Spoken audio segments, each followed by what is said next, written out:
Hi పిల్లలు. సుమతీ శతకంలో బద్దెన గారు చెప్పిన ఒక మంచి పద్యం ఉంది. అక్కరకు రాని చుట్టము మ్రొక్కిన వరమీని వేల్పు మోహరమున దానెక్కిన బారని గుర్రము గ్రక్కున విడువంగ వలయు గదరా సుమతీ. దీని అర్థం ఏంటంటే అక్కరకు అంటే అవసరానికి అని అర్థం అనమాట. సో అక్కరకు రాని చుట్టము అంటే ప్రతి మనిషికి ఎప్పుడు ఏదో ఒక అవసరం వస్తూనే ఉంటుంది కదా. అలాంటి టైంలో వాళ్ళకి బంధువులు చేతనైన సాయం చెయ్యాలి. ఫర్ ఎగ్జాంపుల్ ఎవరైనా ఇద్దరు పెద్దవాళ్ళు ఉన్నారనుకోండి ఒక ఊర్లో. వాళ్ళ పిల్లలు ఎక్కడో దూరంగా ఉంటున్నారు. సడెన్‌గా ఆ పెద్దాయన్ని హాస్పిటల్‌కి తీసుకెళ్లాల్సిన అవసరం వచ్చింది. ఆ వైఫ్ కూడా ముసలావిడే కాబట్టి ఎక్కువగా వెళ్ళలేరు. హాస్పిటల్‌కెళ్ళి అక్కడ చాలా సేపు వెయిట్ చేసి టెస్ట్‌లన్నీ చేయించి ఆవిడ రాలేరు. సో, ఊర్లోనే ఎవరైనా ఒక పిల్లాడున్నాడనుకుందాం. ఆవిడ తమ్ముడు కొడుకో, అక్క కొడుకో ఎవరో ఉన్నారనుకుందాం.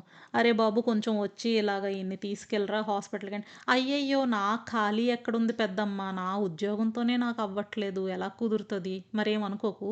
ఇంకెవరినైనా అడుగు" అని అన్నాడనుకోండి.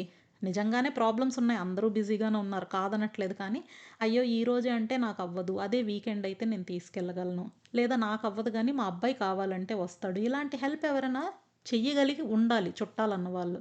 చెయ్యలేకపోతే అలాంటి చుట్టాలు ఉన్నా వేస్టే. కొందరుంటారు. ఇలా వాడేసుకుంటారు బాగానే అందరిని. ఇప్పుడు ఈ పెద్దవాళ్ళే ఉన్నారు.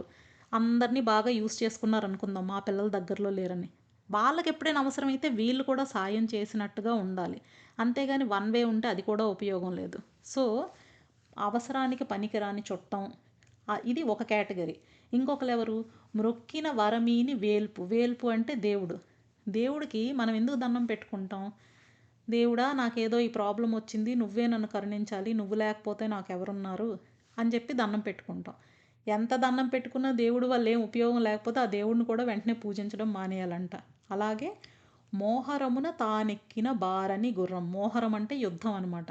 యుద్ధంలోకెళ్ళినప్పుడు తానెక్కినా కూడా కదలని గుర్రం ఉందనుకోండి, ఇంకెందుకది అలాంటి దాన్ని వెంటనే విడిచిపెట్టేయాలి. అంతే గదా! ఎందుకంటే యుద్ధం అంటే సడన్‌గా ఎవరినో అటాక్ చేయాల్సి రావచ్చు. ఎక్కడికో స్పీడ్‌గా ఎళ్ళాల్సి ఉండొచ్చు. అప్పుడేమో నేను కదలను. నేను ఇక్కడే ఉంటాను. ఒక 5 నిమిషాలు ఆగి బయలుదేరతానని గుర్రం అందనుకోండి, ఇంక అలాంటి గుర్రం వల్ల ఉపయోగం లేదు. గుర్రమైనా, గాడిదైనా ఒకటే అప్పుడు. కాబట్టి ఈ 3 కేటగరీస్‌ని ఇక్కడ చెప్పారు. ఒకటి అక్కరకు రాని చుట్టము. రెండోది మ్రొక్కిన వరమీని వేల్పు. మూడవది మోహరమున తానెక్కిన బారని గుర్రం. ఈ ముగ్గురు. ఈ చుట్టాన్ని, ఇలాంటి దేవుడిని, అలాంటి గుర్రాన్ని కూడా గ్రక్కున విడువంగ వలయు.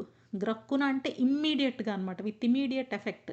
వెంటనే వాళ్ళని విడిచిపెట్టేయాలి అని సుమతీ శతకం రాసిన బద్దెన గారు చెప్తున్నారు.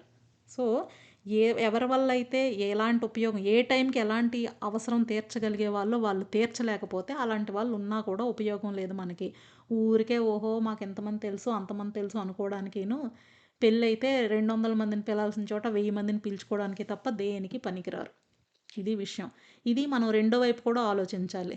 మన తాలూకా ఎవరికైనా ఎప్పుడైనా ఏదైనా అవసరం. అది డబ్బుల రూపంలో అవ్వచ్చు, పని రూపంలో అవ్వచ్చు, లేదా ఒక మాట సాయం రూపంలో ఎవరికైనా హెల్ప్ చేయగలిగే అవకాశం ఉంటే, మనం కూడా అలాగే వెంటనే చెయ్యగలగాలి.